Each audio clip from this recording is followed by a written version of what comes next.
Watching on the right-hand side of the screen the arrest of Charles DeMar III, an ex-con drug dealer who allegedly shot and killed David Lynch, one of the country's leading white supremacists, gunning him down at point-blank range on Wednesday in his home near Sacramento, California, as Lynch's 5-month pregnant girlfriend watched the whole thing happening. She was also shot and wounded in the attack. I met Lynch more than 20 years ago when he helped precipitate this infamous studio brawl on my old talk show, an incident that will forever mark not only that show but also me. Joining us from Vegas with his take on a possible motive for the murder and whether or not it signals a civil war within the neo-Nazi skinhead community. He's a former neo-Nazi himself who associated with Lynch. He's reformed, gone straight, and preaches against it. His name is T.J. Lydon. T.J., thanks for being here. So what do you think, man? What do you think? Why did Lynch get killed? There's a few rumors running around and floating around, but it's possible that Dave had given written testimony to the feds on the Chevy Kehoe case about one of his friends who was murdered by Chevy, who was trying to get money and guns for the Aryan Revolutionary Army, and that got out to the movement. So it may have been a hit to prove to everybody else out there, not to talk. But why this guy? Why this three-time loser who now looks like he's going down for life, if not the death penalty?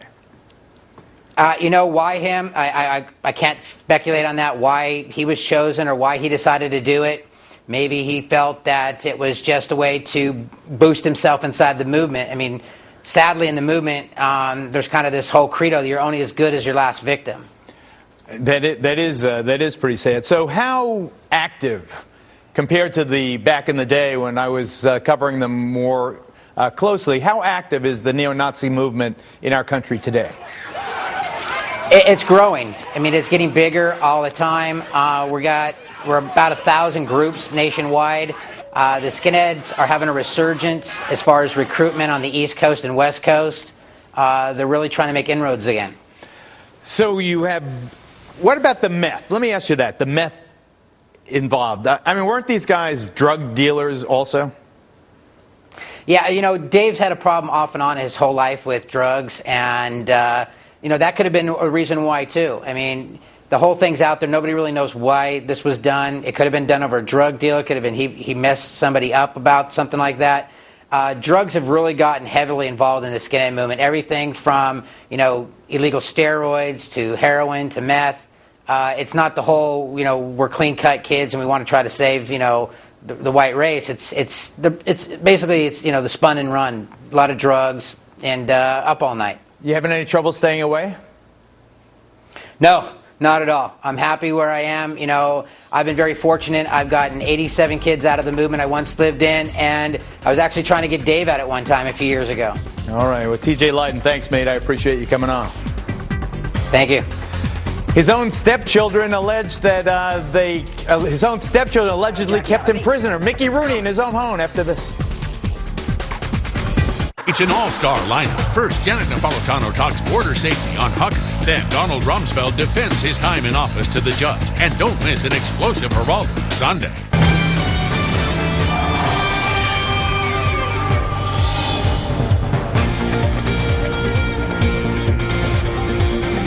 Body language is a universal way to communicate. What does body language?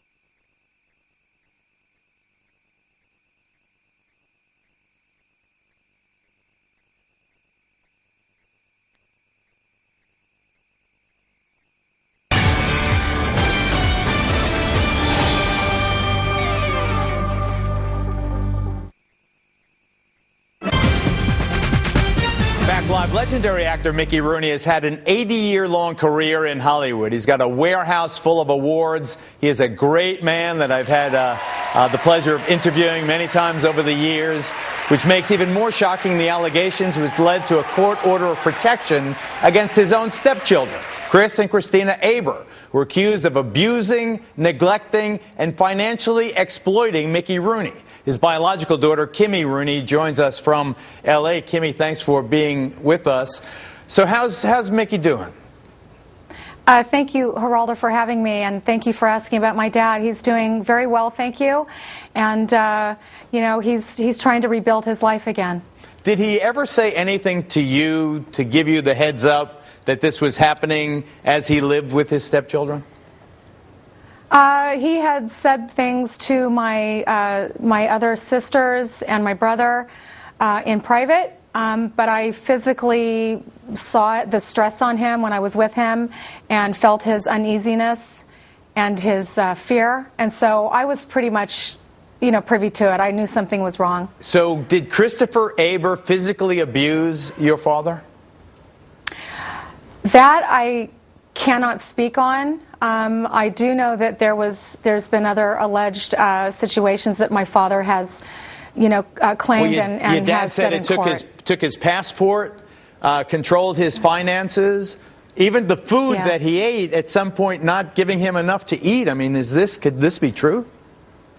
Yes, unfortunately, it is true, and that's why it's important to know that it's unfortunately a rampant situation in this country, and we're just so proud of my father stepping forward and talking about it, because I know it took a lot of courage for him to speak on this. Was he humiliated, embarrassed by it? I imagine that he is. And I'm sure it's very tough for him, but also, Geraldo, I think that it's really given him a great sense of power that he hasn't felt in a long time. Well, I want you to convey my deepest regards and affection for your dad. He's a wonderful actor, a wonderful entertainer, and I've had a lot of fun with him over the years. Thank you very much. Thank you. Thank you for having me, and I'll let him know. Thank you. Please do. Back to Casey Jordan now, the one-time Charlie's Angel, the porn star who spent that infamous night with Charlie. Only 30 seconds left. What do you want people to know about you, Casey? Well, a lot of people have been saying that I am a huge snitch for talking about Charlie. However, that is not the reason why I talked. I'm not trying to get my 15 of fame. I really spoke out from what I witnessed that night, and a lot of people around him enable him, and I wanted people to see what's really going on. And now clearly we are seeing what's going on with Charlie. The stories that I was saying in the beginning, everything, all the proof has come forward, and now we truly see how much he needs help. Would you allow him to have his children back? No, not right now. I know he's a good father and wants to be one, but I think as soon as he gets sober, I think, sure, you can have him back, but he needs to take care of himself first. What do your parents think about what you're doing? Just curious. My parents are aware of what I'm doing. Of course, they don't agree, but as of right now, I'm trying to move out of the career I've chosen previously, and I've got a couple radio co-hosting gigs that I'm going to be doing. Well, I hope that, and maybe for Charlie too, if you can both take this thing and make a silk purse out of a sow's ear, how nice that would be. Yes. And do you have any message for Charlie in the last 10 seconds? Charlie, I hope you get better, and I hope you get back to acting and get back on track. Casey Jordan, thank you. Good night, folks. SkyVegas.com. Classic casino games. Join today for a completely free £5 bonus.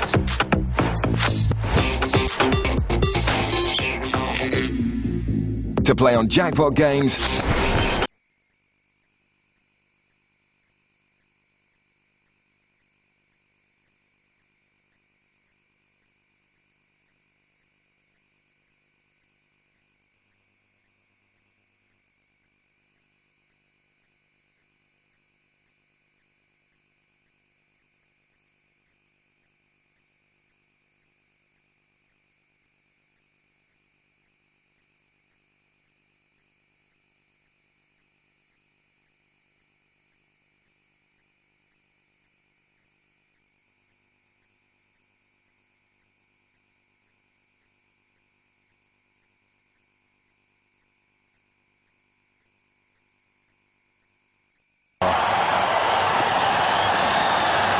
holding his ground, trying that little flick shot.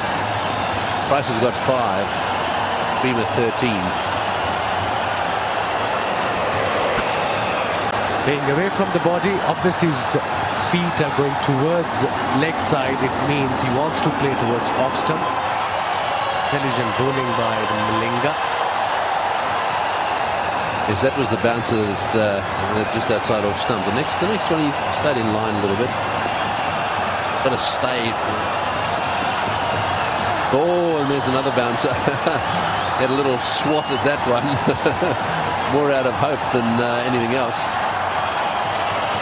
That was a great bouncer, especially to a tail-ender. Now I'm enjoying it being a fast bowler.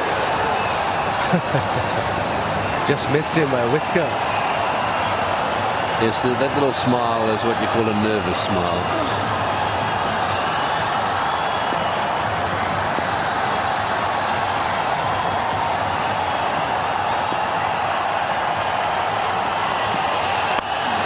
Oh, he's hit that one high and away down the ground once before, so that's the way to deal with him.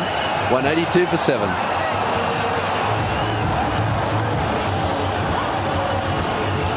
It was a slow delivery, picked up by Bryce very, very nicely. Although he was on the back foot, middled it. One bounce into the fence.